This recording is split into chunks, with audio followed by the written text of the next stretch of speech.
Greetings from Leicestershire, everyone. We're doing another apple tasting this morning. It is 21st of September, and so we're going to be looking at mid-season apples. Today I was hoping that we would have Julie with us, but unfortunately she's busy, and so Alison has kindly volunteered to substitute. The scoring system, we're going to rate each apple on a 5-point scale. 5 is really excellent, 3 is average, neither good nor bad. Anything less than 3 is going to have some significant negative quality, not very nice in some way. Okay, Alison, are you ready? I'm ready. Make a start. Yes. Right, we've got a number of apples here that we have not tasted before, that we've grown for the first time. The first one is Mambert's Permain, and some of these are so unfamiliar to me I've had to make 1 or 2 notes. So Mambert's Permain is a self-sterile variety, reputedly very good flavour. It comes from Kent, around about 1880, ready mid-September, and it was raised by a nurseryman called Killick in Maidstone. And if I hold it up to you, I'll just take the label off. You can see it's quite a large apple. Nice appearance. Incidentally, I hope you find the sound quality is acceptable. I don't actually have a video camera, and so I've had to rig up a stand to hold my mobile phone. So I hope we're both in shot and you can hear us reasonably well.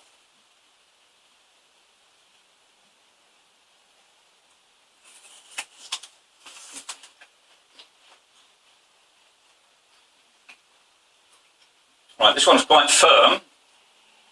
It has a nice, sweet, crunchy flavour. It's quite juicy as well. There's a hint of tartness about it, but it's fully ripe. A little bit like Cox in flavour.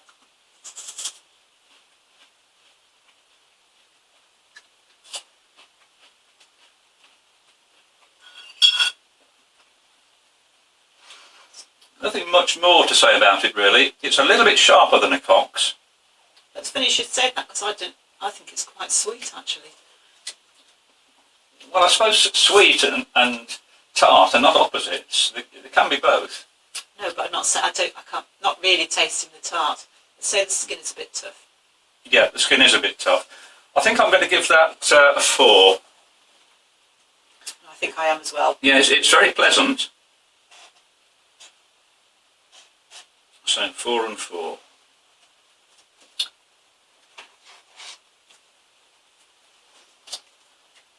The next one is from Scion Wood, which I got from Ukraine. You can see this is a beautiful apple. It's called Amulet. I don't know why it's called Amulet, but it's quite a nice name, which seems to refer, I think, to its beautiful blossom, which is much larger than normal apple blossom, and it actually looks like little jewels as it comes out, with a flower in the centre and then 5 unopened flowers around in a sort of in a ring. I'll just cut this before I say any more. I've taken a few notes on this one. It's usually quite large. It's a few days later than Discovery, and it's not quite as scented. Discovery, when it gets very ripe, has a sort of rose-like aroma. This doesn't. It has a slightly different smell, not quite as strong.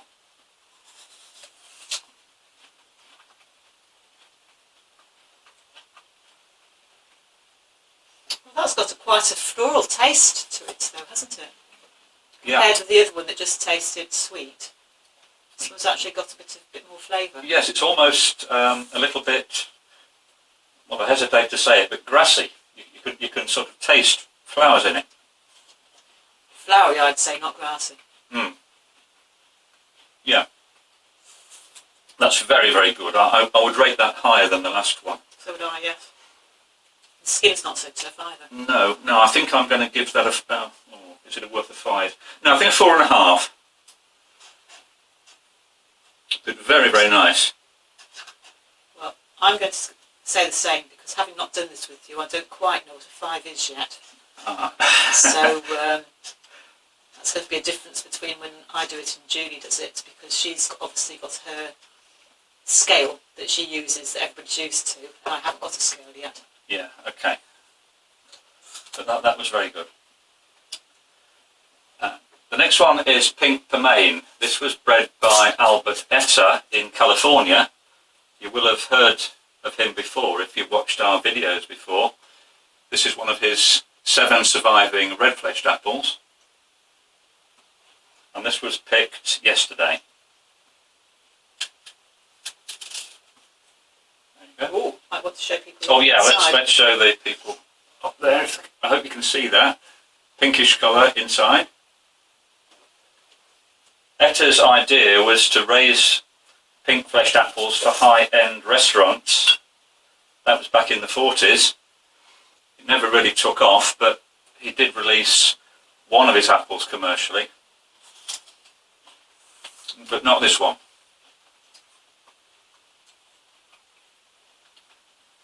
Now that's significantly different from the previous ones.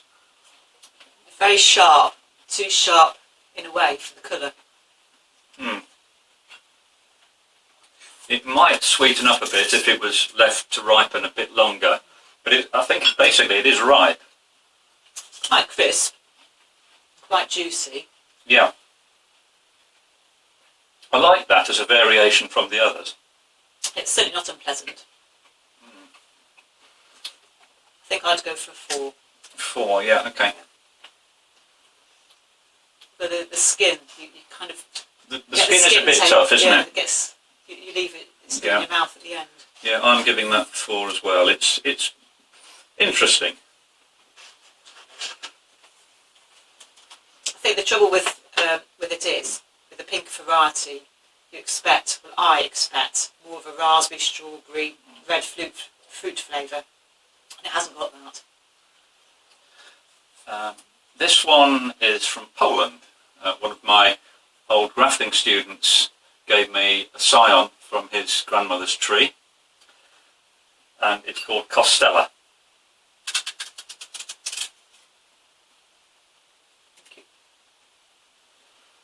I've tried a number of people out on this, and some like it a lot, and some say it's very bland. It's very juicy again. Yeah, it's very juicy. It's good. It looks good.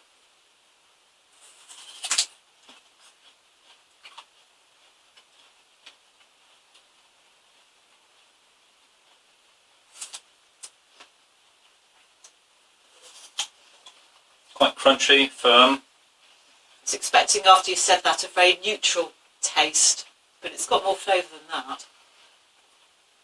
I don't get much flavour from that at all. Don't you? No. No, it's not as floral as Amulet, but it has got it's got a flavour as opposed to just sweet. It's good though. The flavour is not strong. It's the sort of apple that you could eat day after day and you could enjoy it. Whereas some of these others are so special and strong flavoured, you wouldn't want them every day. Not very much acidity, and it is sweet. And there's a nice background appley flavour as well, very warming sort of effect.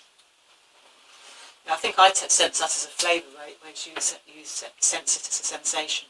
Yeah, yeah. I'm going to give that a 4. Another good apple. This is no good, Nigel, because I'm going to say 4 as well. Oh dear, well, you're going to have to be controversial soon. I know.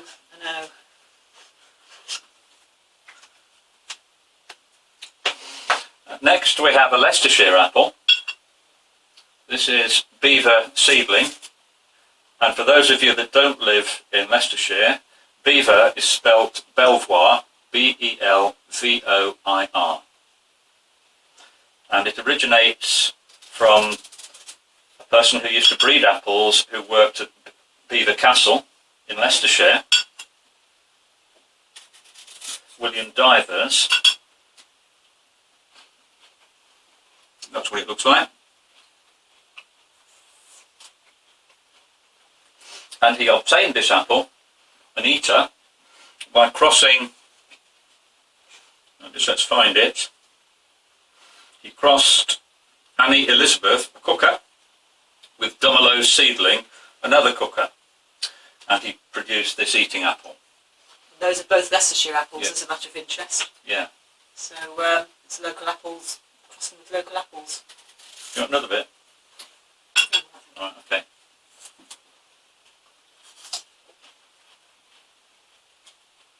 It's nice and sharp, and it has plenty of depth to the flavour. It is definitely an eating apple, not really a cooker. So we have an eating apple produced by crossing two cookers. Now see, I don't taste much flavour in that one. Hmm. Whereas I did in the last one. Right, well, I'm going to give that 4. I thought that was pretty good. It's a bit susceptible to woolly aphid if you've got the wrong climate. That's one of the disadvantages of growing it. I'm going to go 3.5. I'm not so keen on that one. Yeah, okay. The skin is a bit tough as well. Yes, it is. You notice it's a nice colour though. It's orange rather than red, and that's just, it doesn't go any redder than that. And our next apple is also a Leicestershire apple. This is called Marriage Maker. The origin of the name is not known, but there are a couple of reasons why it might be called Marriage Maker.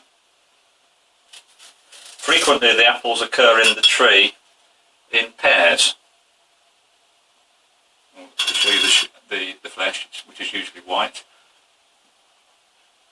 Often has a bit of red around the edge, doesn't it? And this one hasn't. Yeah, in fact, the first year we got any fruit from this, it was a pink fleshed apple, and we cut it through like that in half, and the core was white, and it was actually heart-shaped. And we put a photograph of this on the internet, which we thought that might be another reason why it was called Marriage Maker. Now that's very good. That's an easy 4.5 for me. Very appley, sweet, warm, pleasant sort of flavour. Texture's good, skin's good. 4 for me. I still Yeah. find the skin a bit tough. It keeps quite well, this one. Reputedly, some years it will keep until Christmas. I've kept it for a month before, and it's still quite good after a month.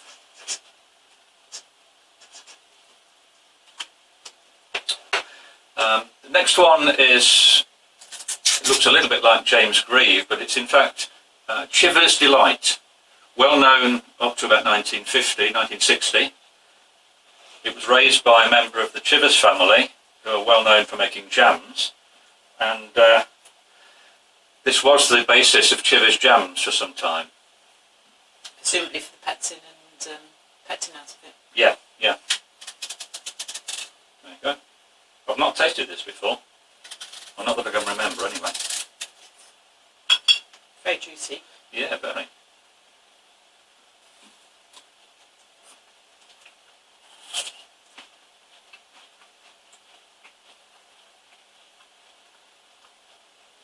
Oh, it's nice, though it's a bit sharp.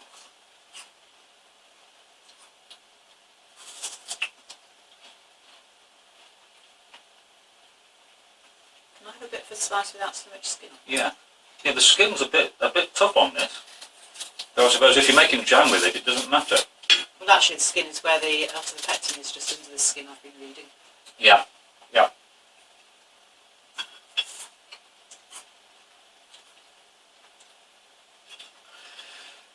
I'd say flavour-wise, it's not very strong, but I can see why it was a basis for jams, because you don't really want a lot of flavour from your pectin. Because if they, I don't know how they made their jam, but if they were using the apple for the pectin, you wouldn't want the apple to bring a lot of flavour with it. Yeah, I think as an eater, I would agree with that. I wouldn't rate it that high as an eater, but as a jam making apple, probably it's very good. I'm going to give that a 3 as an eater. I think I'll go with a 3.5. Yeah, okay. It's relatively sweet, sweet and bitter in it. Yeah, it's quite good. Yes. I can certainly see why you could use it very well with jams.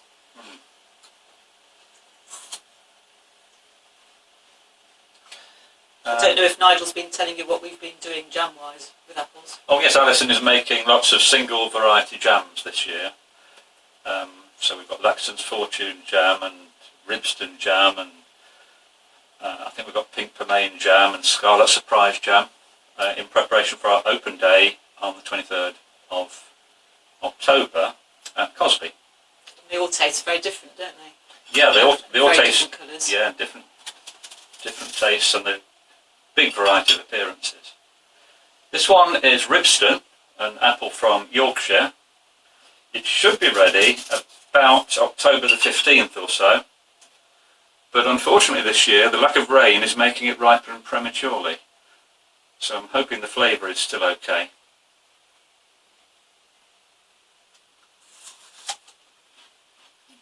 This is reputedly the best flavoured, or was reputedly the best flavoured English apple. Ribston Pippin. Oh yes, that's nice. Yeah. Oh, I can see why. It was grown very commonly, wasn't it, in the 40s and 50s and 60s? Yes, it was a very popular garden variety.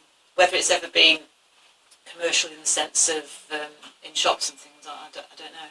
Yeah, the Victorians used to have competitions between Ribston and Cox each year to see which one was the best flavour that year.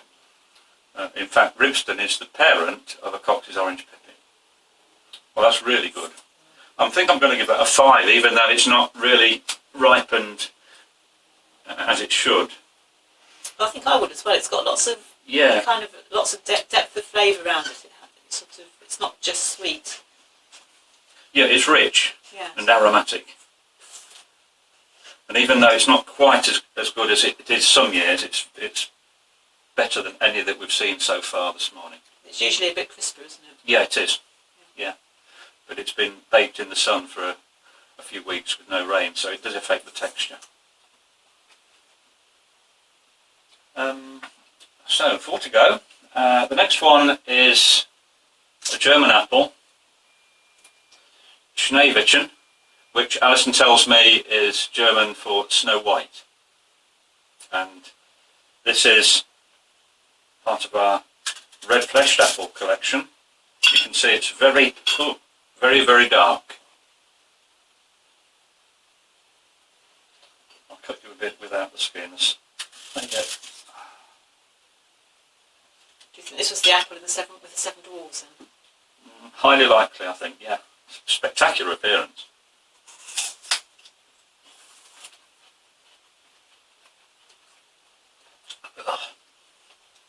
Sour. No, it's not.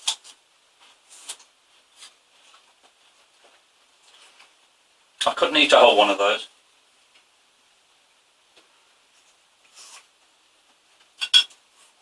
Great appearance, probably cooks really well, but for me, not an eater. I think I could eat it, but like the other red one, it's the wrong flavour. It should be blackberry flavour, this one. Yeah, I'm going to give that a 2, I'm afraid. Oh no, I think I'm going to go for 4. Well, perhaps you like tart flavours more than I do. So that gives us a total there, 2 and a 4, which makes 6. Don't like bitter. Yeah, there's no bitterness in it, is there? So it's from that respect, it's good. There you are. You wanted some controversy, some difference. Ah. Yeah, no, I could eat this because I said I'm eating it to the end. Yeah, okay. This little apple is quite interesting. I was sent this by a person in Austria who commented on its very, very late flowering. And I have a wide range of apples here, and the last ones flowered in about, what was it, May the 12th, May the 13th. And these flowered 3 weeks later. I couldn't believe it. thus avoiding all frost. And it's called Taffet, Taffet. I don't know anything about it. I've never tasted this before. It's white-fleshed. They seem to be quite small, but that might be because it's the first fruit that the tree has had, and the tree is quite small too.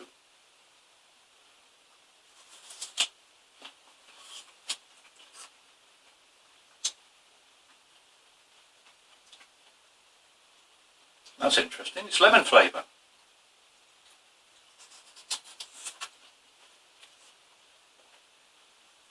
Or possibly a mixture of lemon and a bit of lime.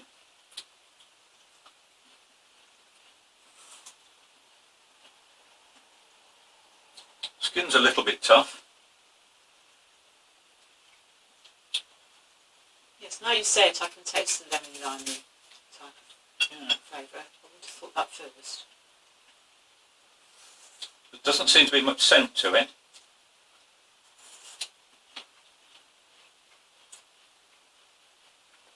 And I wouldn't want to eat that every day, but it's certainly a very interesting apple. I like that. Flavour's quite strong. I'm going to give that a 4. It's a bit small, of course. If they don't get bigger with as the tree gets older, that's going to be a disadvantage. I think I'll go for 3.5. Okay. I think in terms of breeding, it's interesting if it's a late blossomer because we've been hit by frost every year for the last few years.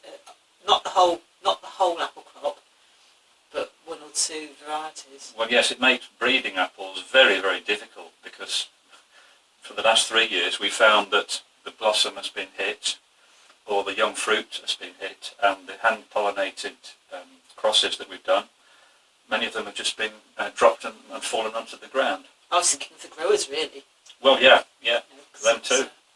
If you had something that was a late blossomer and getting a decent sized fruit, that would be such an advantage because you'd be more guaranteed the crops. Do you remember last year there was an organic farm that lost all its crop? Yes, that was quite. It was near Worcester, wasn't it? Yes. And they lost their entire crop last year because of a late frost. Right, last but one, we are onto an apple from Suffolk now, called Sops in Wine.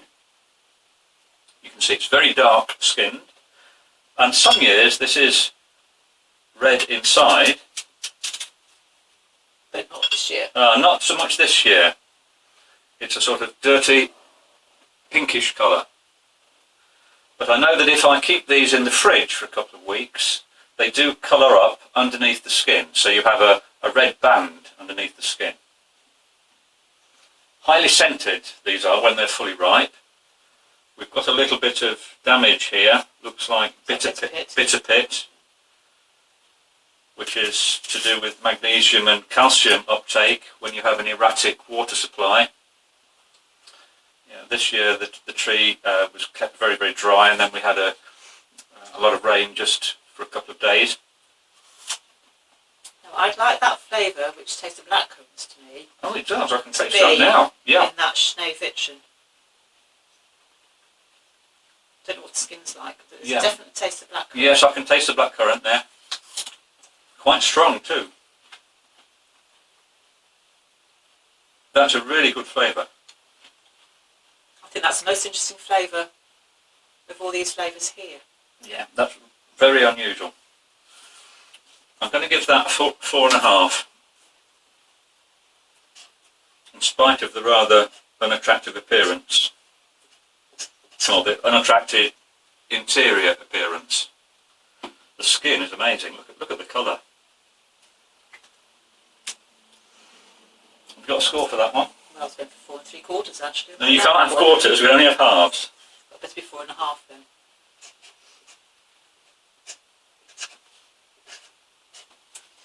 Definitely needs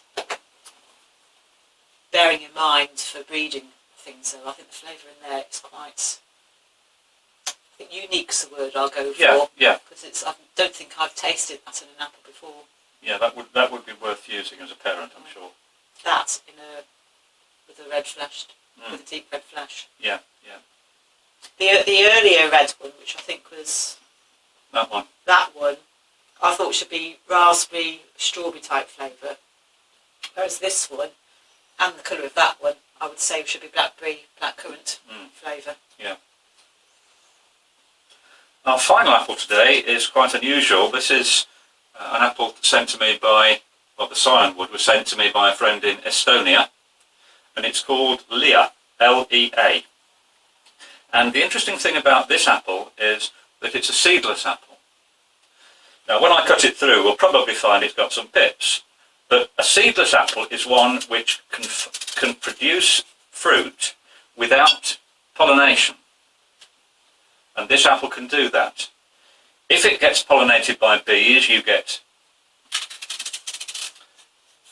pips in the apple.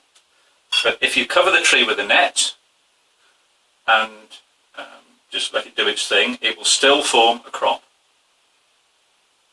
And you can see, if I hold this close to the camera, there's a ring of what appears to be damage to the fruit.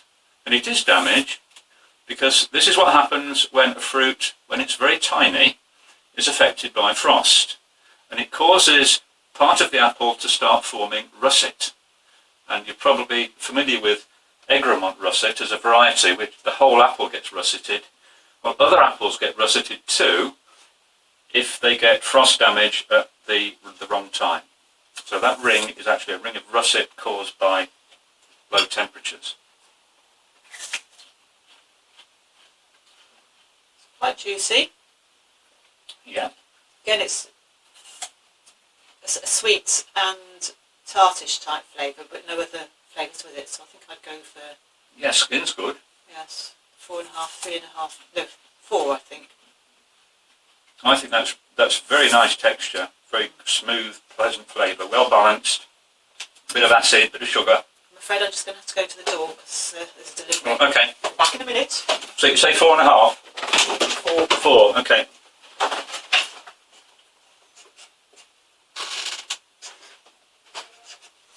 So that's 8.5.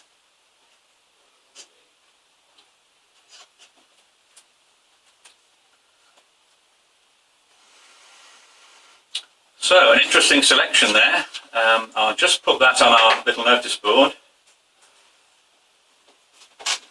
Oh, that's annoying. So, at least you managed to get back. Well, I have, yes. So that one there, what were you saying about it, Nigel? What did you say about the flavour of that one? I said it was a nice balance of, it's slightly crunchy, there's a bit of acid there, a bit of sugar, and the skin is unobtrusive, you know, it's nice. It's shiny skin, nice appearance as you can see. So I'd rate that pretty highly. I wouldn't mind having one of those every day. It's interesting when you say the everyday, because the Ribston one, I think if I was describing that, if you had that at the end of a meal, you feel like you've had a whole pudding, because you've had kind of flavours and things with it. Whereas a lot of the apples, which we tend to say you could eat those every day, they haven't got a huge amount of flavour. And they almost, like, I wouldn't say quite clean your mouth, but they just like finish off the meal. Yeah. Whereas the Ribston is like having a dessert. Yes, it is. It's very rich. Yes. You wouldn't want Ribston every day. Right, let's put this up so you can see the scores. I hope the video is of good enough quality that you've enjoyed it. I'm sorry it's done on a mobile phone, but circumstances beyond our control. Here are the scores. Let's have a quick look. So Ribston's come top, Amulet second, and Sops in Wine also joint second. But plenty of good, decent fruit there. Now, if Julie is able to, she's going to be able to do a tasting soon, so it'll be very interesting if you have the same apples to see what she says. Yeah, we might be able to repeat some of these if we still have them in good condition, so that we can see what Julie says about the same ones. So I suspect her taste is very different to mine. Yeah, probably. Okay, well, thanks for watching, and with you again soon.